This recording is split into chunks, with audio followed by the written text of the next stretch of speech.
I'll be honest, I've been raving about this one for about a year now.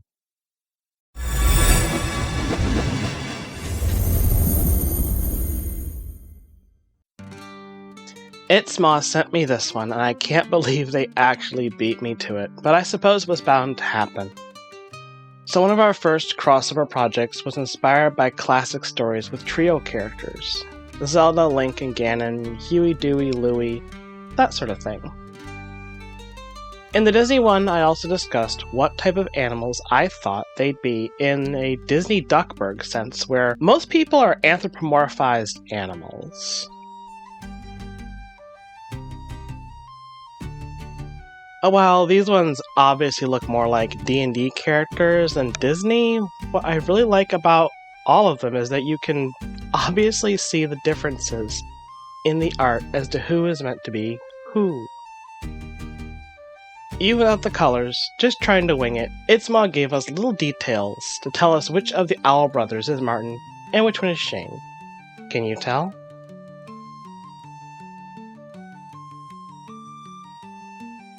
For instance, this one is kind of smirking at us. The hand on the hip is a more relaxed and playful pose, and the looser clothing suggests a more relaxed daily activity. Now on the other side, this one is obviously Martin because he's got a power stance. Though it's still relaxed, the eyes seem more serious, and his expression is confident and heroic. Plus, the extra belt would probably be where the sword was sheathed if he wasn't using it. On the other hand, Madeline's is more obvious because she's the odd one out, being a raven instead of an owl. I guess in this universe, instead of being the old wooded valley, Owlden means a place where owls live. But for going that route, I guess Madeline's family is from Ravensworth? Well then, what should I even talk about with this? It kind of flew up at me out of nowhere, so I didn't really think of anything. Let me get into my little archive here of medieval symbols and pull out owls. It was at this point I realized that there was a lot more to medieval owls than I actually first discovered. A quick warning here because I need to preface the rest of this video with a potential warning of antisemitism. See, medieval bestiaries weren't actual facts about animals as much as they were Christian parables these animals represented. As I was looking up medieval examples of period-accurate art, I stumbled onto 3 separate articles that shed even more disturbing light onto how owls were viewed in the Middle Ages by Christians at that time. The bestiary says of the owl is a dirty bird that prefers darkness to light. The owl haunts ruins and flies only at night. Preferring to live in darkness, it hides from the light. It is a dirty, slothful bird that pollutes its own nest with its dung. It is often found near tombs and lives in caves. Some say it flies backwards, and this is a direct association with witches. When other birds see it hiding during the day, they noisily attack it to betray its hiding space. Owls cry out when they sense that someone is about to die. Owls fight with crows. They compete in stealing each other's eggs, the crow during the day and the owl at night. This language directly reflects 12th and 13th century antisemitism, which is also represented in the bestiary's imagery. Later interpretations, such as those found in the Aberdeen bestiary of the 13th century, tried to cast a slightly more positive light on owls by comparing them to Jesus, but this is also still done in such a way to suggest that the owls like the darkness because it wanted to be one with the darkness, like Jesus was one with the Jews, thus still casting the Jewish faith as dark and dirty but acceptable to be saved. With that in mind, I want to consider the possibility for prejudice in the following stories that may have also been covered with a heavily Christian bias given the time period. So first I should probably mention the type of owl these two are based on, and that's the long-eared owl. Long-eared owls aren't just common in Scotland. The species has many different kinds throughout North America and the Palearctic that includes countries like Netherlands, Egypt, Greece, Russia, some parts of India, China, and even Japan.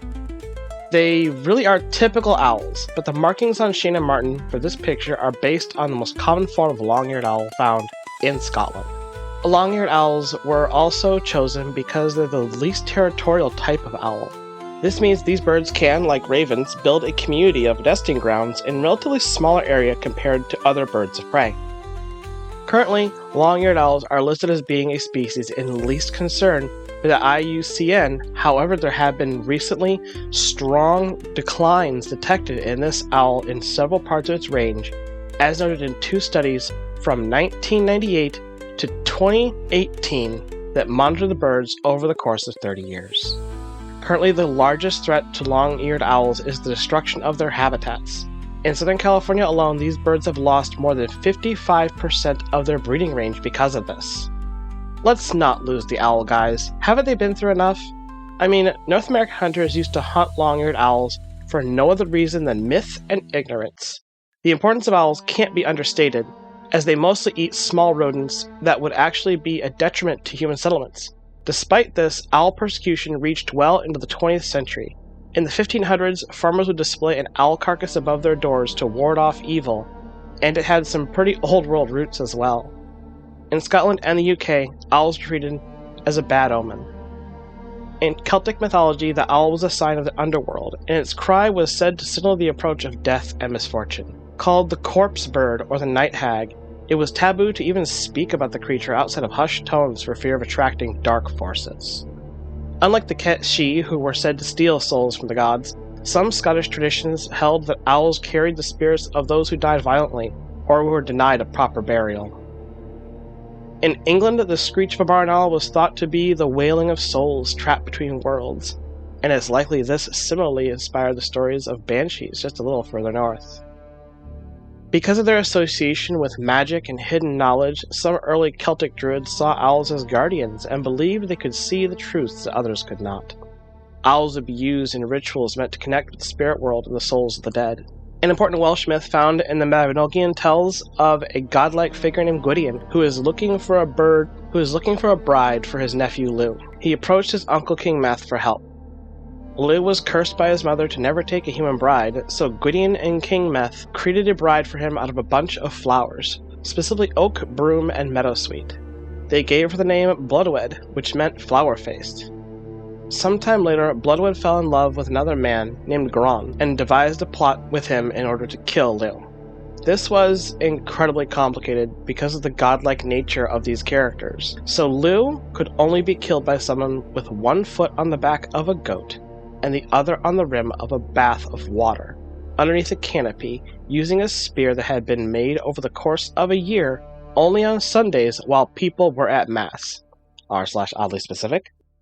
Because he trusted Bloodwood, Llew told her his weakness, and she set up the exact necessary scenario for her paramour. Llew was so trusting he didn't even suspect anything when, a year later to the day, she asked him to demonstrate the exact position where he might be killed. Why would Llew do this? Is he stupid? So of course, waiting under the canopy and ready to ambush Llew, Gron threw his newly finished spear and scored a direct hit. However, Llew did not die immediately. He was able to transform into an eagle and escape. However, leaving his lands unprotected meant that Bloodwood and Gron took over everything. He was found again by Gwydion, badly wounded at the top of an oak tree. The magician was able to turn him back into a man and nursed him back to health. Terrified that her former husband would take revenge on her, Bloodwood took her maids and left. They were so panicked as they fled, the maids fell into a lake and only Bloodwood survived. Gwydion and Llew were finally able to capture her and cursed her to the form of an owl, permanently associating the animal with trickery, betrayal, and misfortune. In Slavic mythology, owls are associated with the striga, a type of feminine vampiric creature sometimes associated with the succubus. Because vampire bats are native to the Mexican peninsula, this means that owls were once more closely associated with vampires than bats were. Right now, I want you all to stop and think about a cartoon owl. I bet most of you thought of Pooh's friend, or maybe that jerk from the Tootsie Pop commercials. But I'm going to go out on a limb here and say not many of you thought of The Secret of Nim. Gods, I love that movie and the Don Bluth art style so much. It comes up every time I think about animal people And then I go to how much I want a 𝂀Welc cartoon in Don Bluth's art style. What's the likelihood that's going to happen? By the way, I know a lot of you Disney adults felt some kind of way as kids about the mice people in Mouse Detective, or the Robin Hood foxes, but Jenner from Secret of Nim, hello, sir? Where was I? Right, owls. Some sources indicate the connection between owls and Frigg or Freya in Norse mythology as a symbol of wisdom and knowledge. However, there aren't a lot of concrete examples, which leads me to believe that this is more of a neo-pagan association borrowed from Greek gods like Athena, also a wisdom and war goddess, that was prominently associated with owls. This could mean that more modern pagans have necessarily combined the cultures. Because we have an understanding now of owls associated with wisdom, we've started to retroactively convey them into older stories without realizing that changes like those are recent. This is something we see a lot, and I can't say that I've been immune to it in the past. A lot of my sources of these things come from internet searches, so even though I try to be as accurate as possible, there's definitely some times where I know things have fallen through the cracks. Or I'll learn later that it was incorrect, or that what I said needed more nuance to understand why it is the way it is now. But an animal that is broadly associated with Norse, Celtic, and English folklore is unequivocally the raven. Alright, some of you are going to ask, did she do her due diligence when looking up ravens? Well, yes and technically no, since I found the source after the initial recording. But I did go back to look at ravens and at crows, since they share some symbolic similarities, plus the fact that crows are directly referenced in the entry on owls. First, the raven. The raven will not accept its young until their feathers turn black. This is obviously entirely symbolic. While many birds do have an instinctual reaction to abandon their young if they feel threatened, ravens actually make impressively devoted parents. It is true that young ravens are born without feathers, but rather than ignoring their adult ravens will fly for miles to find insulated materials, typically wool from sheep, in order to line their nests and keep the young ravens warm. They're fiercely protective and have been known to throw rocks at people who get too close to these nests. The bulk entry says, ravens refuse to feed their young until their feathers grow and become black, and the parents can recognize them as their own.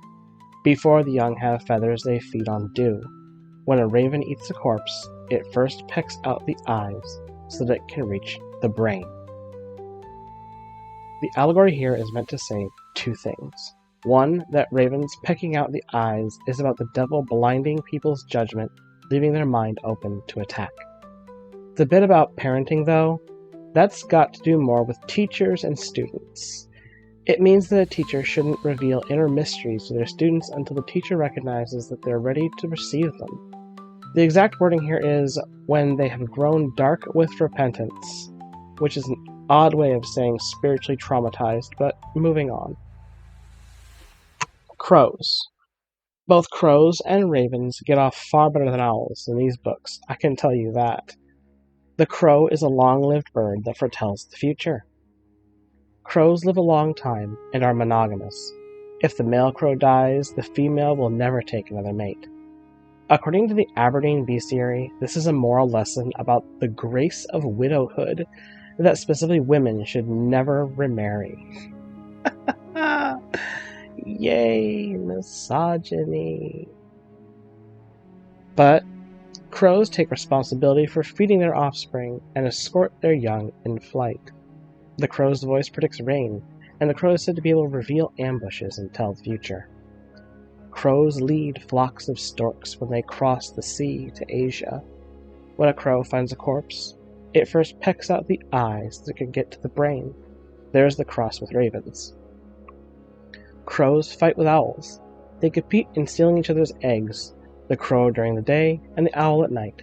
And that part is just straight up the opposite of the owl entry.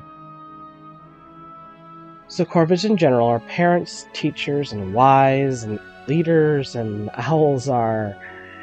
yikes. The Aberdeen Bestiary on crows also goes into a whole sermon about how, because crows don't abandon their young, that humans shouldn't either, but it also blames poor people for not being able to afford kids. So I'm really glad that nothing's changed from the last 800 years.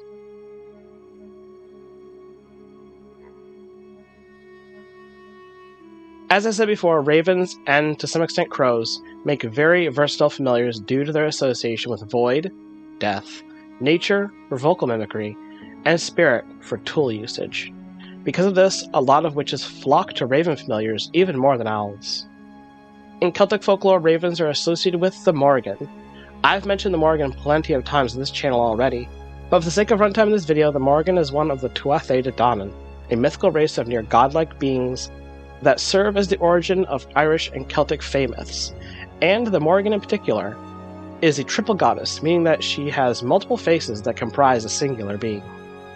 Trinities are extremely prominent in mythologies across cultures, and with the Morrigan story, she's either depicted as being able to transform into a raven, Bev, or being accompanied by them.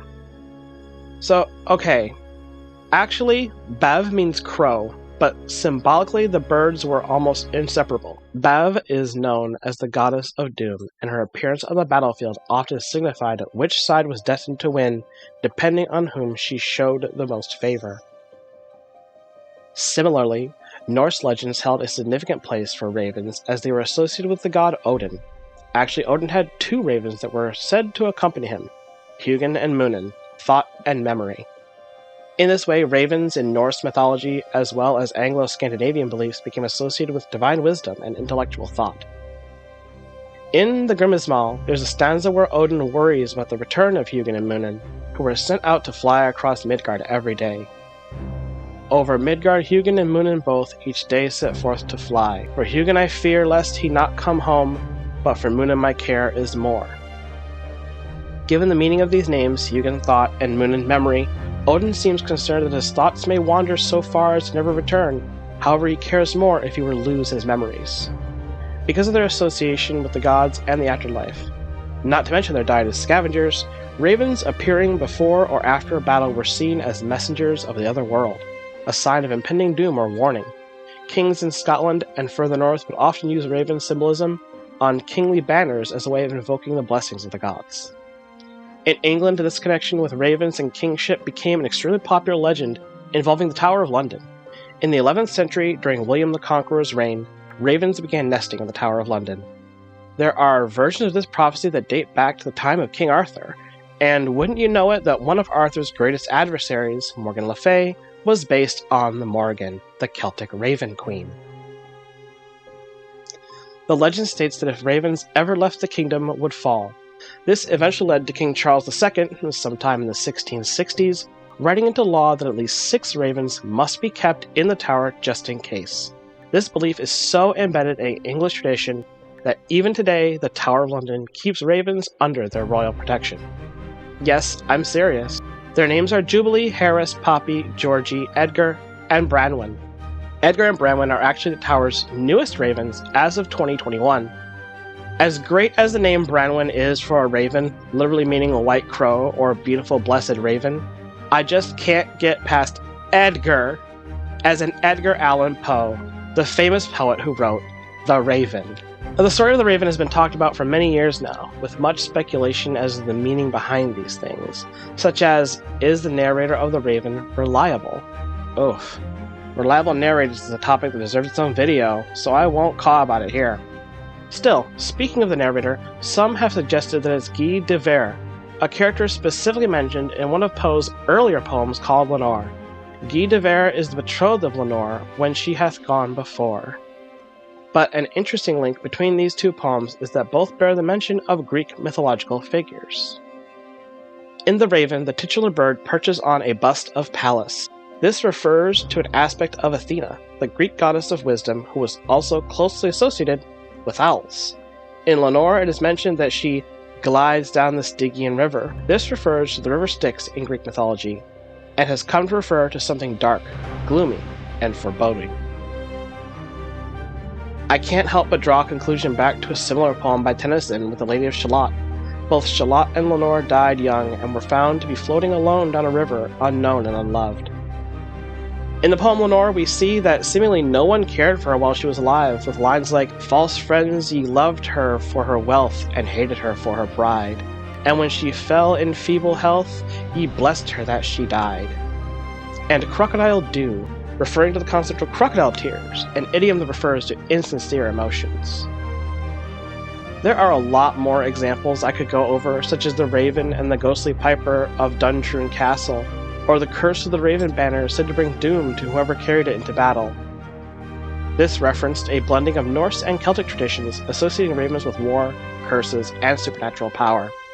The Curse of the Witch tells the story of an old woman accused of witchcraft that was drowned in a well for her crimes. However, a black raven flew out of the well and circled the village for an entire year. The following harvest of crops all failed, and so it was thought that the witch, with the last of her strength, had cursed the village. Centuries later, if a raven was ever seen around the well, it meant that some sort of misfortune would befall the town. Common ravens are the most plentiful species of corvid found across most of the world, with 11 accepted subspecies. Although they don't have much variation in the way of appearance like long-eared owls do, recent research has demonstrated a significant genetic difference among populations from various regions. Of the corvid family, which also includes crows, rooks, and magpies, common ravens are the largest, and they have a habit of mating in pairs for life. Unlike owls, who are carnivorous by nature, ravens maintain an omnivorous diet of insects, cereal grains, berries, fruit, small animals, nesting birds, food waste, and whatever they can find, really. And another neat thing about ravens is, of course, their tool usage. A common raven is intelligent enough to use tools that it can use to tear open objects to find food, and have shown considerable skills when it comes to planning and even bartering. Some ravens have shown skill for understanding the use of containers to transport small amounts of food, and can even create tools from existing materials. Truly remarkable birds. And that is going to do it for me on this one. I like how it turned out, so if you like it too, or find anything about this video enjoyable or informative, leave a like, subscribe, or ring my bell. This is the easiest and fastest way to support our channel, because if YouTube gets enough notifications that people like our content, we start to get shown to more people, and that means we can afford to keep these projects coming. If you didn't like the video, how about commenting down below to tell us why? Did I get something wrong, or do you just not like birds? Well, we'll have a parliament in the comments, so long as it doesn't turn into an unkindness or conspiracy. How many bird puns was that? Did anyone actually count?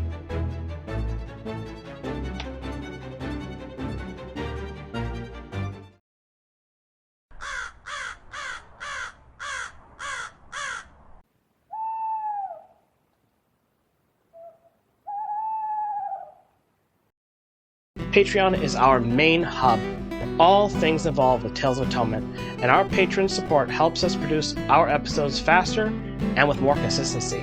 But what's in it for you? From there you can find our Tales of Atonement Discord server, art, music, comics, as well as exclusive viewership for upcoming scripts. Supporting us on Patreon is what shows us we're part of a growing community of artists, actors, history buffs, and storytellers that have become fascinated with our characters these past couple of years.